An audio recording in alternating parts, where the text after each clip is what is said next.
नमस्कार, आप सभी को स्वागत है मेरे कथा में। भक्तिमती सबरी की एक छोटी सी कथा सुना रही हूँ। सबरी भागवत भक्ति की साक्षात प्रतिमा थी। उसका जन्म एक भील कुल में हुआ था। वह भील राजा की एकमात्र कन्या थी। उसका विवाह पशु भाव के एक क्रूर व्यक्ति से करा दिया गया। निश्चित व्यक्ति से होना निश्चित हुआ था। अपने विवाह के अवसर पर भी बलि हेतु लाए गए पशु को समुदाय को देखकर उसका हृदय बहुत करुणा कल्पित हो उठा। उसके हृदय में दया और अहिंसा का अपार भक्ति के संस्कार थे। उसने अपने पिता के अपयश की परवाह किए बिना चुपचाप जंगल की राह पकड़ ले सबरी वन में निवास करने लगे। इनके मन में साधु संतों की टहल करने की बड़ी इच्छा थी, पर शरीर नीच जाति का था। साधु संत सेवा स्वीकार नहीं करेंगे, इसलिए थोड़ी देर रात रहने पर ही वे ऋषि के आश्रम में छिपकर जाती और लकड़ियों के बोझ रख आती। प्रातःकाल शीघ्र ही उठकर सरोवर पर जाने आने के मार्ग को झाड़ बहार कर उसकी कंकड़ियों को बीन कर अलग डाल देती थी कि कहीं उनके पैर में न चुभ जाए। इतना भक्ति करती थी सबरी। यह सेवा करते हुए इनको कोई भी नहीं देख पाते थे। ये छुप के सवेरे 3 बजे 4 बजे उठकर ऋषि लोग आपस में कहते कि मार्ग को नित्य कौन झाड़ बहार देता है, इतना कौन सफाई करता है, लकड़ियों के बोझ रख जाता है, ये इतना भक्ति कौन करता है, ये कौन सा ऐसा भक्त है। वनवासी ऋषियों में से एक मतंग नाम के ऋषि थे। वे परम विरक्त और भक्ति रस के आनंद से परिपूर्ण थे। लकड़ियों के बोझ रखे देखकर वे अपने शिष्यों से कहने लगे कि इस तपोवन में ऐसा कौन आ गया है जो नित्य चोरी से मेरे सेवा करता है, उसे एक दिन पकड़ो। उस संत सेवा में प्रेम भक्ति के प्रत्यक्ष दर्शन करना चाहिए। आज्ञा पाकर मतंग जी के शिष्य सावधानी से पहरा देने लगे। जैसे ही सबरी जी ने लकड़ियों का बोझ रखा, वैसे ही शिष्यों ने उसे पकड़ लिया।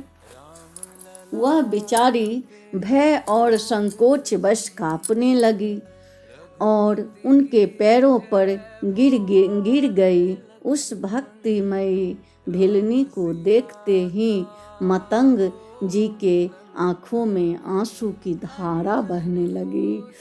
मतंग जी भगवत भक्ति के प्रभाव को बहुत अच्छी तरह जानते थे। वे सोच विचार कर शिष्यों से बोले कि भक्ति के प्रताप से यह इतनी पवित्र है कि इसके ऊपर कई कोटि ब्राह्मण का विचार, ब्राह्मण का व्यवहार न्योछावर कर देनी चाहिए। मतंग जी ने सबरी जी को आश्रम की एक पर्णकुटी में रहने का स्थान और उनके श्री सीताराम मंत्र दिया और कहा, मैं प्रभु के आज्ञा से उनके धाम को जा रहा हूँ, तुम इसी आश्रम में रहकर भजन करो, यही श्री राम जी का दर्शन प्राप्त करोगी। गुरुदेव श्री मतंग जी के वियोग से सबरी जी के हृदय को बड़ा कठोर कष्ट दिया। उनसे जीवित नहीं रहा जाता था, पर श्री राम जी के दर्शनों की आशा लगी थी कि जब श्री राम जी आएंगे तो हम इन आँखों से भगवान के दर्शन करेंगे। इसीलिए जीवित रही। मुनियों के स्नान मार्ग को थोड़ी रात रहते ही वो झाड़ बहार कर सफाई कराती थी। पूरा एकदम बढ़िया से गंगा जल छीट एकदम पूरा पवित्र कर देती थी रास्ता को। एक दिन विलंब हो गया। स्नान के लिए ऋषि आने जाने लगे। मार्ग संकरा था। कोई ऋषि सबरी जी से किंचित छू गए, तब वे अनेक प्रकार से सबरी जी को डांटने फटकारने लगे। सबरी जी भागकर अपनी कुटिया में चली आई। वो ऋषि सोच विचार करके पुनः स्नान करने के लिए गए। सरोवर में प्रवेश करते ही उसका जल अनेक कीड़ों से भरे हुए रुधिर के समान हो गया। इससे ऋषियों का एक नया दुख उत्पन्न हो गया। भक्त स्पर्श से अपने को अपवित्र समझने वाले मुनि के अपराध से सरोवर का जल अपवित्र हुआ था, पर उस अभागे ने यह रहस्य नहीं जाना।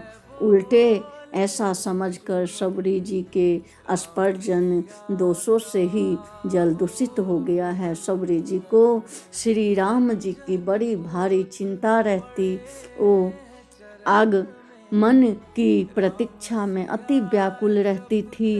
वन में बेर बीन बीन कर लाती थी, चख चख कर देखती थी कि जिस वृक्ष के जो फल मीठे होते थे उन्हें श्री राम जी के योग्य समझकर उनके लिए रखती थी। उत्कंठवश अपने प्रभु के आगमन के मार्ग में जाकर उसे स्वच्छ एवं कोमल बनाती एवं सोचा करती थी कि राघवेंद्र सरकार मेरे कब आएंगे, मैं कब मेरे नेत्रों उनके दर्शन रूपी अमृत का रसपान करेंगे। इसी प्रकार प्रभु के आगमन की बाट देखते देखते जब बहुत दिन बीत गए, तब एक दिन अचानक ही श्री राम जी आ गए। उनके सभी शोक मिट गए, परंतु उसे अपनी शरीर के नीच कुल में उत्पन्न होने की बात याद आई गई। इसीलिए वह संकोचवश भागकर कहीं छिप गई। भगवान श्री राम वनवासी लोगों से और ऋषियों से पूछते पूछते वहाँ आए जहाँ सबरी जी का स्थान था। वहाँ सबरी जी को ना देखकर भगवान कहने लगे कि हे भाग्यशालिनी, हरि भक्ता कहाँ हो? मेरे नेत्र उसके दर्शन रूपी सुधा के प्यासे हैं। आश्रम की ओर दौड़ी, दूर जहाँ से प्रभु को देखा वहीं से स्वप्रेम अष्टांग दंड प्रणाम किया। सबरी के नेत्र से प्रफुल्लित हो गए। भगवान ने समीप जाकर शीघ्रता से ललकार कर उसे उठा लिया। कोमल करक मल के स्पर्श से तन मन की सब व्यथा दूर हो गई। नेत्रों से आनंद के आंसुओं की झड़ी लग गई। भगवान श्री राम परम सुखी होकर आसन पर विराजे। सबरी जी ने अर्घ्यपाद्य पूर्वक बेर आदि फल अर्पण किए। श्री राम जी ने उन्हें बड़े प्रेम से खाकर उनके अद्भुत सुंदर स्वाद की बार बार प्रशंसा कर रहे हैं उनकी भक्ति की, उनकी सुंदरता की, बार बार प्रशंसा कर रहे हैं, इतने कर रहे हैं कि इतने ज़्यादा कि कुछ कहा नहीं जा सकता। उधर सभी ऋषि आश्रम में बैठकर सोच विचार कर रहे थे कि सरोवर का जल बिगड़ गया है, उसे शुद्ध करने के लिए यज्ञ सर्व तीर्थ जल निपेक्ष आदि सब उपाय हमने कर लिए, पर समुद्र का जल शुद्ध नहीं हुआ। अब बताओ वह कैसे सुधरे। सब ने परस्पर विचार कर निश्चय किया कि वन के मार्ग से श्री राम जी, श्री रघुनाथ जी आ रहे हैं। यह सुना जब वे आए तब हम लोगों ने उनसे कहे कि आप इसका भेद बतलाइए। इतने में ही उन ऋषियों ने सुना कि श्री राम जी तो सबरी के आश्रम में आकर विराजे हैं। तब सबका ब्रह्म तत्व का अहंकार दूर हो गया और कहने लगे कि चलो वहीं चलकर उनके चरणों में प्रणाम करे। वे ऋषिगण सबरी के आश्रम में आकर बोले, प्रभु श्री राम, आप सरोवर के जल को शुद्ध करने का उपाय बताइए। भगवान ने उत्तर दिया कि सबरी के चरणों का स्पर्श करो, उसके बाद ही हम सरोवर के जल, इसके चरण स्पर्श से कराओ, जल तुरंत पवित्र हो जाएगा। भगवान की आज्ञा सुनकर ऋषियों ने ऐसा ही किया। सरोवर का जल अति निर्मल हो गया। भक्ति की ऐसी महिमा देखकर ऋषियों के हृदय में प्रेम प्रभाव से द्रवित हो गए। महर्षि मतंग की वाणी आज सत्य हो गई थी। भगवान ने उसे नवधा भक्ति का उपदेश दिया।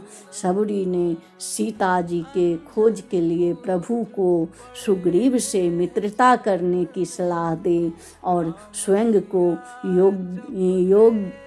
योग अग्नि में भस्म कर सदा के लिए श्री राम पदों में लीन हो गई। सबरी महारानी की जय। ऐसी भक्ति, शारदा भक्ति की जय। श्री रामचंद्र जी की जय।